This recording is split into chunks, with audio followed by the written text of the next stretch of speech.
For 8 years, my husband bragged about being the perfect father. When our divorce started, he fought me viciously for custody. What he didn't know is that I had just opened a DNA test that quietly changed everything. My name is Sarah Moore, and this story started long before that envelope ever showed up on my kitchen table. It started with my marriage to Michael Thomas. We lived in Ohio, in a pretty normal apartment complex on the north side of the city. Michael worked as a sales manager. I worked in human resources. We had routines. And for the first couple years of our marriage, I genuinely believed I had married the right person. Michael was the kind of man people liked immediately. Confident without looking arrogant. Even my coworker Emily Harris, who is not easily impressed by anyone, once told me, "You actually picked a good one." Back then, I believed that too. The first time something felt off was about 3 years into the marriage. Michael started staying late at work more often. At first, I didn't question it. Sales jobs can be unpredictable. Clients cancel meetings. Deals drag out into evening dinners. But eventually the pattern started to feel strange. One night, he walked in the door around 10. I remember looking up from the couch and asking casually, "Long meeting?" He tossed his keys on the counter and said, "Yeah. Client from Cincinnati was in town. Dinner ran late." It sounded reasonable. Still, something about the way he said it felt rehearsed. Not wrong. Just practiced. I ignored the feeling. A few weeks later, I noticed something else. Michael suddenly became very protective of his phone. Before that, it used to sit on the coffee table or kitchen counter all the time. Now it was always in his pocket. If he left the room, it went with him. Even to the bathroom. One evening we were sitting on the couch watching TV when his phone buzzed. He glanced at it quickly and flipped the screen face down. I remember joking, "Secret admirer?" He laughed too quickly. "Just work." Then he stood up and walked into the kitchen to answer it. That was the first moment my stomach tightened. Not because I had proof, but because something didn't feel right. For the next couple weeks, I tried to convince myself I was imagining things. Marriage does that sometimes. You assume the problem is your own paranoia. Then one night, everything fell apart. Michael had fallen asleep on the couch while watching a game. His phone was sitting on the coffee table beside him. It buzzed. Once. Then again. I remember staring at it for almost a full minute. Part of me didn't want to know. But eventually I picked it up. The message preview on the screen said, "Last night was fun. When can I see you again?"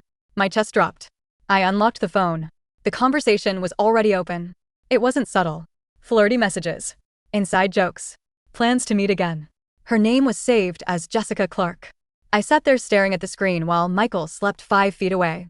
There's a strange moment when you discover something like that. It's not immediate rage. It's more like your brain slowly trying to rearrange reality.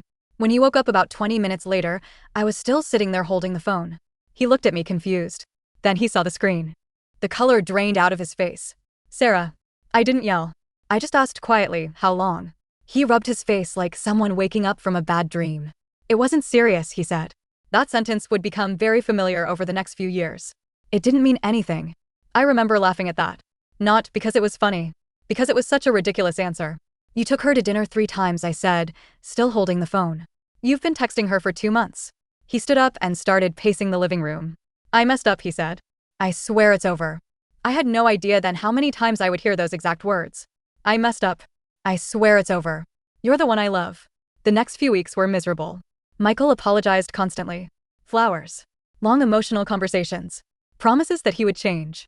Eventually, I told him if he wanted to stay married, the other woman had to disappear completely. He agreed immediately. He blocked her number while I watched. For a while after that, things actually improved. Michael became incredibly attentive. Dinner dates. Weekend trips. Random compliments. At the time, I thought maybe the scare had worked. Maybe he had realized what he almost lost. Now I understand something I didn't back then. Some people aren't sorry they cheated. They're sorry they got caught. About 2 years later, the same pattern happened again. Different woman. Different messages. Same exact apology. "I messed up. It didn't mean anything. You're the one I love." That second time broke something in me. Not loudly. Just quietly. Like a door slowly closing. By the time we reached year 5 of the marriage, I was exhausted. One night after another argument, I packed a bag and drove across town to my friend Emily Harris's apartment. Emily opened the door, looked at my suitcase, and immediately said, "Finally." She was a registered nurse, which meant she had zero patience for nonsense. "What happened this time?" she asked as I walked inside. "Another woman," I said. Emily sighed like someone hearing the same story again. "You know you don't have to keep doing this, right?" At the time, I didn't answer. Because leaving a marriage isn't as simple as people think. Sometimes you stay because you're scared of starting over. Sometimes you stay because you remember the person they used to be. And sometimes you stay because you still hope they'll change. For the next 3 weeks, I stayed at Emily's apartment. Michael called constantly. Text messages. Voicemails. Apologies. One night, he left a message that just said, "I'm starting therapy. I mean it this time." Eventually, I agreed to meet him for coffee. He looked terrible. Tired. Desperate. "I know I ruined everything," he said. "I just want another chance." Looking back, I still don't know if I believed him, or if I just didn't want my marriage to end yet. Because a month later, I moved back home. And a few weeks after that, my entire life changed again. Because that's when I found out I was pregnant. When I saw the positive pregnancy test, the first thing I felt wasn't excitement. It was confusion. I was sitting on the bathroom floor in our apartment in Columbus, staring at the small plastic stick in my hand while my brain tried to calculate dates. Because the timing didn't line up cleanly. And the reason it didn't line up cleanly was something I hadn't told anyone. Not Michael.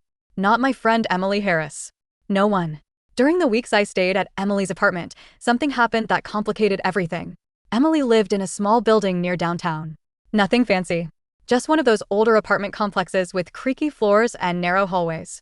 Across the street from her place there was a little coffee shop that stayed open late. That's where I met Mark Baker.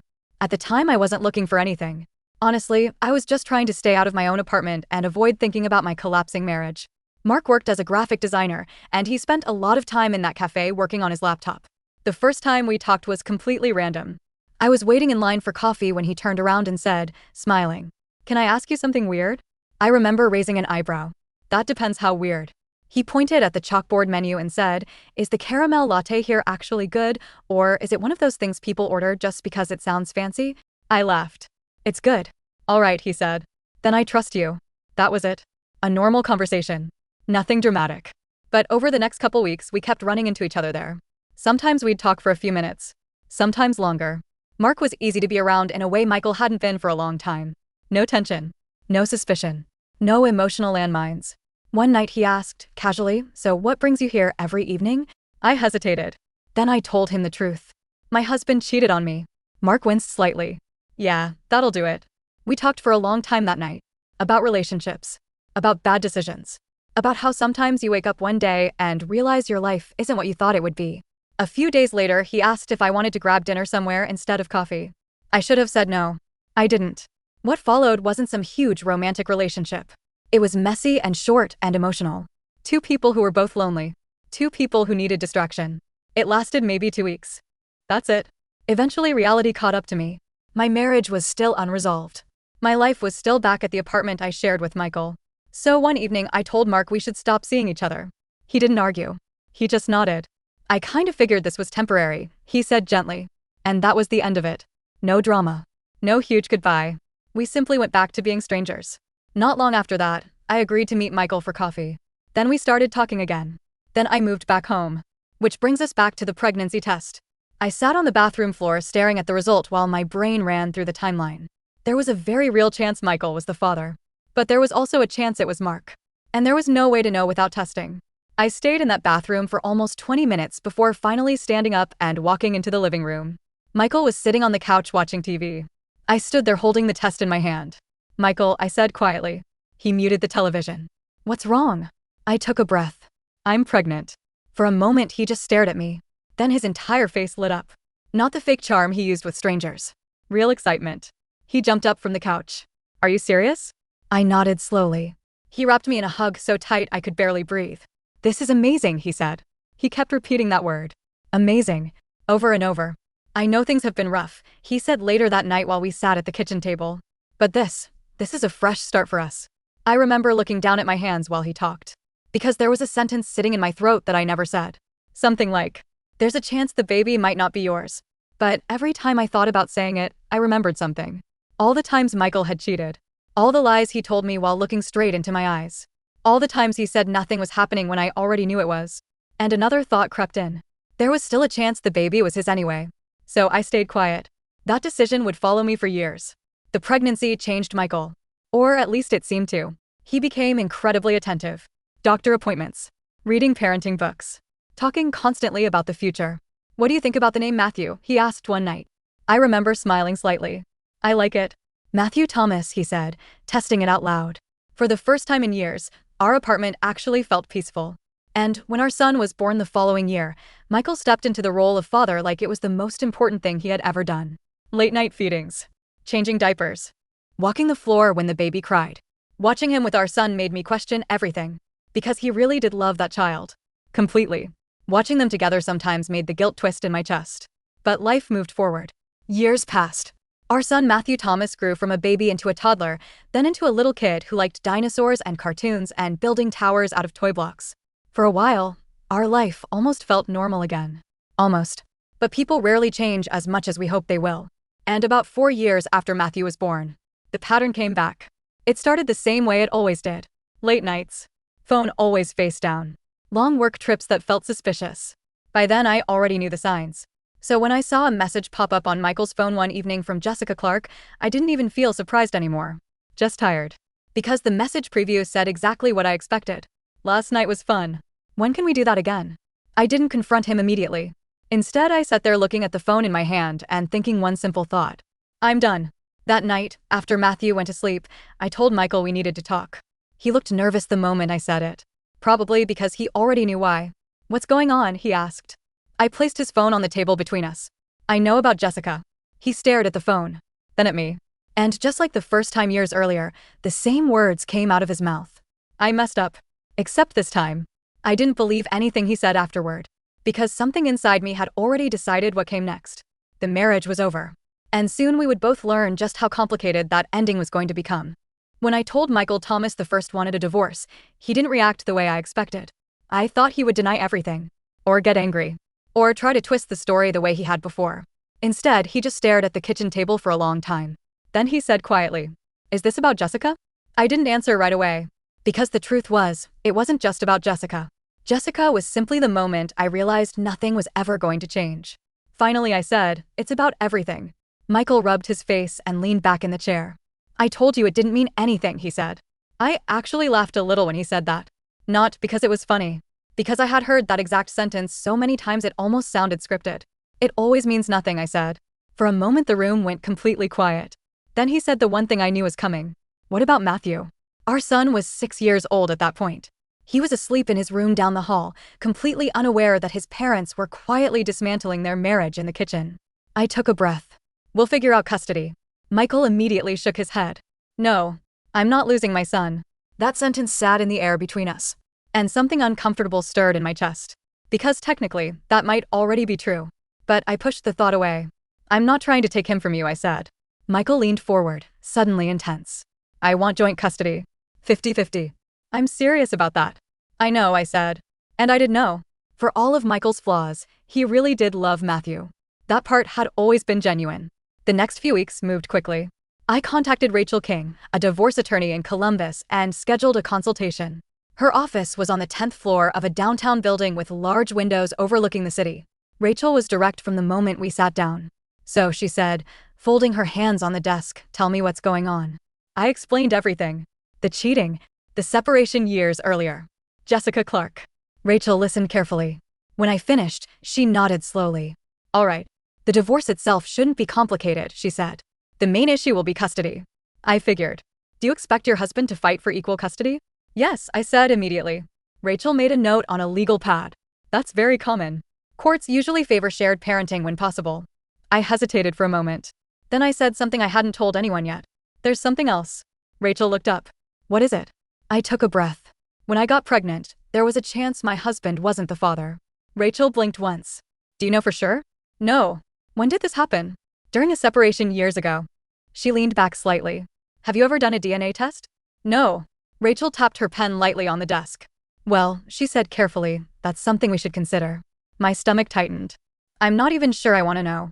"I understand that," she said. "But if custody becomes contested, your husband could request a paternity test anyway." That thought hadn't fully occurred to me before. Rachel continued. "Right now your husband believes he's the biological father. If that turns out not to be true, it could affect legal custody." The room suddenly felt smaller. "What would you recommend?" I asked quietly. Rachel didn't hesitate. "If you want control over how that information comes out, you should test first." The idea sat in my head for the rest of the day. For years I had avoided thinking about it. Because as long as I didn't know, nothing had to change. But now everything was already changing. That night after Matthew went to bed, I sat alone in the kitchen staring at my laptop. Eventually, I ordered a DNA testing kit. When the small box arrived a week later, I hid it in the back of a drawer. It stayed there for 2 days before I opened it. The test itself was simple. Just a cheek swab. Matthew didn't even question it. "What's that for?" he asked. "It's just a health test," I told him gently. He shrugged and went back to playing with his toys. The sample went into the mail the next morning. Then came the waiting. For 2 weeks I lived with a strange mix of dread and curiosity. Part of me hoped the result would confirm Michael was the father. That would make everything easier. Cleaner. But another part of me suspected the truth might be different. Because the timeline had always been so close. Finally, the email arrived. I opened it late one night after Matthew was asleep. The house was completely quiet. Michael had moved into a separate apartment by then while the divorce was being processed. So I was alone when I clicked the link. The report loaded slowly. My eyes scanned the page, then stopped. Probability of paternity, 0%. For a few seconds, I just stared at the screen. Even though I had prepared myself for the possibility, seeing it in writing felt strange. Like the ground had shifted slightly under my feet. Michael Thomas was not Matthew's biological father, which meant the real father was Mark Baker, a man who had no idea this child existed. I closed the laptop and sat there in silence. My first thought wasn't relief. It was guilt. Because for 6 years Michael had believed Matthew was his son. And in many ways he had acted like a good father. But another thought followed quickly behind that one. Michael had also lied to me for years. Repeatedly. Comfortably. Without hesitation. I sat there until almost midnight thinking about what to do next. Eventually I realized something important. The truth was already out there now. The test existed. And sooner or later it would become part of the divorce. There was no putting it back in the drawer. A week later, Michael and I met at Rachel King's office to discuss custody arrangements. He walked in looking confident. Like he had already decided how things were going to go. "I want equal parenting time," he said almost immediately after we sat down. Rachel nodded. "That's something we can discuss." Michael looked at me. "I'm not losing my son," he said again. That sentence hit me differently now. Because sitting in my bag was a piece of paper that said something very different. I waited until Rachel finished outlining the custody process. Then I took a slow breath. "There's something we need to talk about first," I said. Michael frowned slightly. "What?" My hands felt strangely calm as I opened my bag and pulled out the folded paper. "A DNA test," I said. The room went very still. Michael stared at me. "What are you talking about?" I slid the report across the table. "You should read it." For a moment he didn't move. Then he picked it up.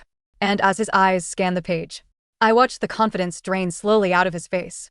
I had imagined that moment in my head 100 different ways. Michael exploding. Michael accusing me of lying. Michael standing up and storming out of the room.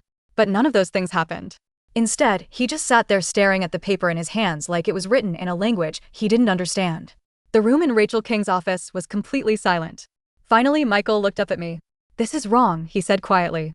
Rachel didn't interrupt. She just watched both of us carefully. Michael looked back down at the report again. "Tests make mistakes," he said. His voice sounded thin. I kept my voice calm. It was done twice. That wasn't completely necessary, but Rachel had advised confirming the result before showing him. The second test had said the same thing. 0%. Michael's eyes moved slowly across the page again.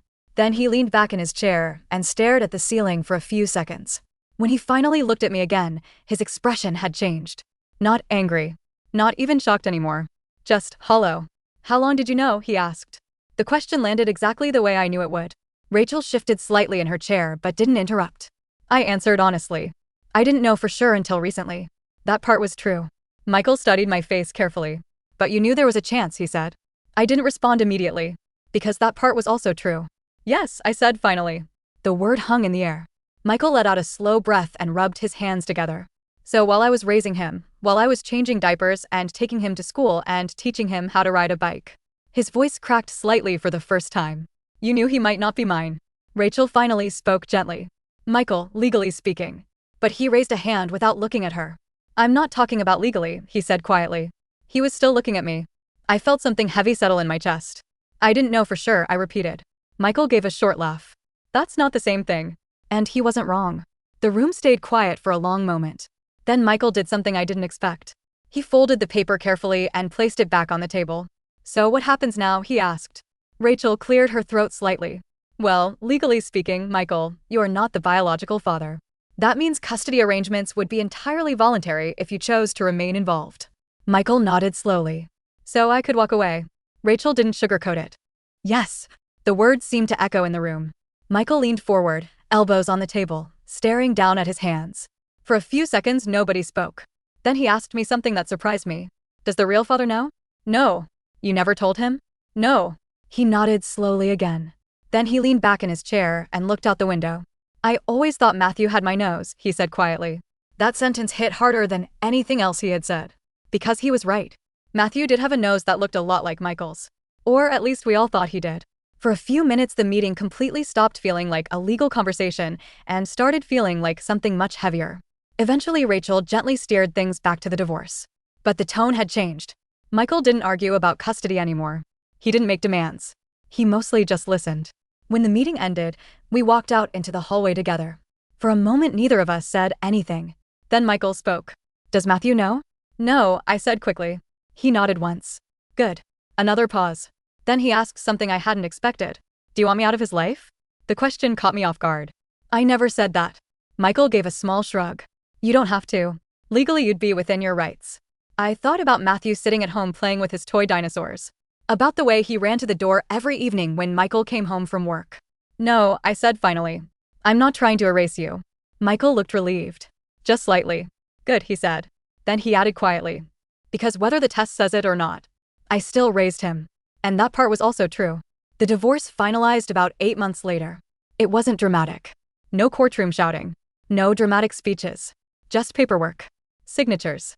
A judge confirming the end of a marriage that had already been broken for years. Legally, Michael had no parental obligation anymore. But he didn't disappear. About once every couple of weeks, he still came by to take Matthew to the park or get ice cream. We never labeled it as custody. It was just time together. The first time Matthew came back from one of those afternoons, he ran into the kitchen and said, Mom, Michael says I'm getting really good at baseball. He still called him Dad sometimes. Sometimes Michael corrected him. Sometimes he didn't. Life slowly found a new rhythm. Quieter. Calmer.